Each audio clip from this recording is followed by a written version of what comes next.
अगर दिवाली की बात मैं करूं तो सबसे पहले जो बात आती है सफाई की। जब तक सफाई नहीं होगा, अब जैसे यहाँ पर ये स्पेस है, अगर ये स्पेस नहीं होगा तो क्रिएशन नहीं हो सकता। Without space there is no creation. तो सही बोल रहा हूँ ना? तो विदाउट स्पेस नो क्रिएशन। अब ये देखिए, अगर आपके दिमाग में भी स्पेस नहीं है तो क्या ग्रहण करेंगे? पहले से ही बहुत सारी चीज़ें भरी हुई हैं। तो इसलिए सबसे अच्छी बात यह है कि आपके घर को, आपके अंतःकरण को, आपके दिमाग को, आपके दिल को, सबको हम सबसे पहले स्पेस दें। जब स्पेस देंगे उसके बाद क्रिएशन होगा। और क्रिएशन के लिए हमें क्या चाहिए? ऊर्जा चाहिए, एनर्जी चाहिए। अब एनर्जी कहाँ से आएगी? एनर्जी जो बात हुई पांचों तत्वों की। अब जब भी हम पूजा करते हैं तो दीपक जलाते हैं, अग्नि तत्व भी है, पृथ्वी पर बैठती है। उसके अलावा कलश रखते हैं, कलश में जल होता है, जल तत्व भी आ गया। अब जल जो रखते हैं हम गिलास में रखते ही हैं, लोटे में रखते हैं। तो ऋषि जी बताएंगे कि लोटे में रखते हैं तो वो गोल जो चीज़ें हो तो बुद्ध है ना? तो बुद्ध में जल आ गया तो बुद्धि क्यों रहेगी? उपाय। दूसरी बात क्या है कि जल जो है सबसे ज़्यादा ग्रहणशील होता है। सबसे ज़्यादा ग्रहणशील पावर जो ताकत है वो जल के अंदर है। आपने कभी देखा होगा, जब भी पूजा होती है, या घर में कराएं या आरती करवाएं, कुछ भी कराएं, चाहे छोटी पूजा कराएं चाहे लंबी, लगातार 9 दिन की 10 दिन की कराते हैं लोग, या 25 दिन की 45 दिन की उपाय है दान किताब में। तो अगर उसके बाद जो कलश होता है उसके जो जल है उसका छिड़काव, अगर बहुत सारी पब्लिक भी आती है तो लोग अपना से आगे करते हैं, पर नहीं दो यहाँ भी डाल दो। क्यों डाल दो? क्योंकि वो जल ऊर्जावान हो गया, जल ऊर्जावान हो गया। रही बात, अब ये ऊर्जा आए कहाँ से? सबसे उत्तम ऊर्जा आपके अंदर से आती है, आपके शब्दों से आती है। शब्द वजीर शब्द राजे, शब्द सदावत जंगम जोगी, शब्द आप आपस बोगी, शब्दी नाचे शब्द नचावे। एक शब्द बोलते हो तो बड़ा उल्लाहित हो जाते हो, उछलते हो, कूदते हो। एक शब्द ऐसा होता है कि आपका दिमाग खराब हो जाएगा, आप मायूस हो जाओगे। एक शब्द ऐसा होता है लड़ते हो तैयार हो जाओगे। इसलिए कहा गया कि शब्द वजीर शब्द राजे, शब्द वजीर बनाता है, शब्दी राजा बनाता है। और शब्द सखावत जंगम जोगी, जोगी भी शब्द ही है। अब रही बात की अब हम करें क्या? अब ये जो सारी चीज़ें हैं ना, ये सबसे बड़ी बात है कि हम सारे विद्वानों को चाहिए भ्रमित ना करें। ये पहले ऋषि जी ने बोला था, ऋषि जी आपका ध्यान चाहूँगा, आपने बोला था कि भ्रमित ना करें। ये बिल्कुल सही बात है, भ्रमित नहीं करना चाहिए। हमारे विद्वानों का ये धर्म बनता है कि हम भ्रमित ना करें। अगर मैं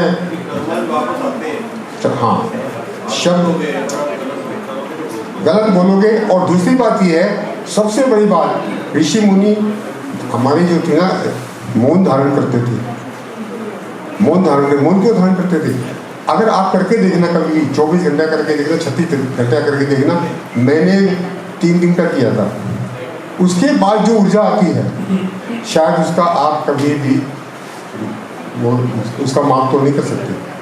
तो ऊर्जा से जो सब कुछ क्रिएशन होता है ना, क्रिएशन। अब क्रिएशन के लिए स्पेस चाहिए, स्पेस के लिए स्पेस में ऊर्जा कहाँ से आएगी? ऊर्जा आपके शब्दों से आएगी। जो मंत्र है वो कौन सा मंत्र है? लक्ष्मी जी का मंत्र अलग है, गणेश जी का मंत्र अलग है, शिव जी का मंत्र अलग है। आप जैसे चाहते हो अपने जीवन में, जैसा चाहते हो वैसा ही बन सकते हो। जैसे अगर मैं बात करता हूँ कि हमारा ये जन्म जो हुआ, मैंने तो ये देखा अपने इतने उम्र में कि हम यहाँ पर या तो लेने आते हैं या किसी को देने आते हैं। तीसरा काम अगर कोई है तो आप सब विद्वान बैठे हैं, मुझे बताएं ऋषि जी, मैं एक बात बोल रहा हूँ कि हम इस धरती पे आते हैं, कुछ लेने के लिए आते हैं, कुछ देने के लिए आते हैं। उस तीसरा काम कोई है नहीं है? इसके अलावा कोई तीसरा प्रारब्ध। अब देखिए प्रारब्ध क्या है? 3 तरह के कर्म है। मैं कुछ ऐसा ज्ञानवान व्यक्ति नहीं हूँ, लेकिन फिर भी बता रहा हूँ कि संचित कर्म, प्रारब्ध और क्रियामान। जो हम बात करें देसी क्रियामान, और उसके बाद संचित कर्म हमारे बहुत सारे जन्मों के होते हैं, बहुत विशाल उसका वो रहता है। उसके बाद जो प्रारब्ध जब आ जाता है, वो समय आ जाता है प्रारब्ध को भोगने का, तो उसको नीचे मृत्युलोक में भेज दिया जाता है कि जाओ यही है। लेकिन वो कहाँ पैदा होगा, वो कहाँ पर जाएगा, ये पहले से ही निश्चित है। आजकल क्या हो रखा है, हमें जी पेट से है पत्नी तो बता दो जरा क्या होगा, या फिर वो दूसरा वो कौन सी मशीनें आ रही है ना, वो देखे। बड़ा गलत है, बहुत ही गलत है। क्योंकि जब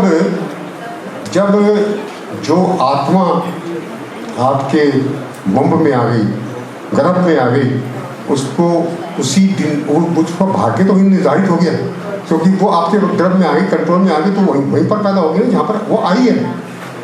तो इसलिए ये जो चीज़ें हैं कि हम प्रकृति को अपने हाथ में लेना चाहते हैं, वो गलत है। जो प्राकृतिक चीज़ें हैं उसी तरीके से चलना चाहिए। तब करवाएं जी, कोई अच्छा समय बताओ। अरे समय तो पहले निर्धारित हो चुका। जब वो जीव आपके गर्भ में आ गया तो अब एक कुंडली बनती है, गर्भाधान कुंडली। शायद बहुत कम लोगों को मालूम है कि गर्भाधान कुंडली जब भी गर्भ में आया जीव, उसको बोलते हैं गर्भाधान कुंडली। उसको बनाने वाले विश्व के अंदर मुश्किल से 1-2 लोग हैं, वो 100% सही बैठेगा उसका जो आकलन है। लेकिन जो आम कुंडलियाँ हैं जो बाद में बनाते हैं, उसमें जो है वो 60 से 65-70 से ऊपर नहीं जा सकता। ये मेरा दावा है।